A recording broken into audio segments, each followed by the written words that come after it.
পতিত স্বৈরাচার শেখ হাসিনার কন্যা বিশ্ব স্বাস্থ্য সংস্থা WHO-র দক্ষিণ পূর্ব এশিয়ার আঞ্চলিক পরিচালক সাইমা ওয়াজেদ পুতুলকে হু থেকে অপসারণের পক্ষে একটি পিটিশন ক্যাম্পেইন চালু করা হয়েছে। বুধবার বিকেল পর্যন্ত প্রায় ২৪০০ মানুষ সাইন করেছেন বিশ্ব স্বাস্থ্য সংস্থা থেকে পুতুলকে জরুরি অপসারণের দাবিতে খোলা পিটিশনটিতে।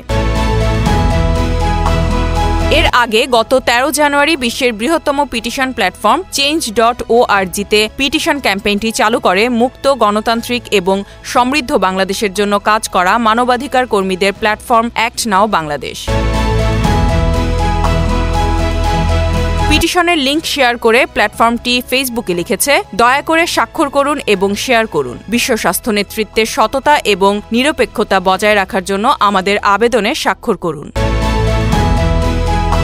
পিটিশনে কয়েকটি উদ্বেগ তুলে ধরে বলা হয়, সাইমা ওয়াজেদ পুতুল মায়ের দমনমূলক কর্মকাণ্ডের সরাসরি সমর্থন দিয়েছেন। এই কর্মকাণ্ডের প্রতি তার সোচ্চার সমর্থন হুয়ের নিরপেক্ষতা এবং মানবতার নীতির সাথে সরাসরি সাংঘর্ষিক। এদিকে মায়ের ক্ষমতার প্রভাব খাটিয়ে হুয়ের পদ পাওয়ার অভিযোগে পুতুলের বিরুদ্ধে অনুসন্ধানের সিদ্ধান্ত নেওয়ার কথা জানিয়েছে দুর্নীতি দমন commission Dudok. Z News, Dhaka.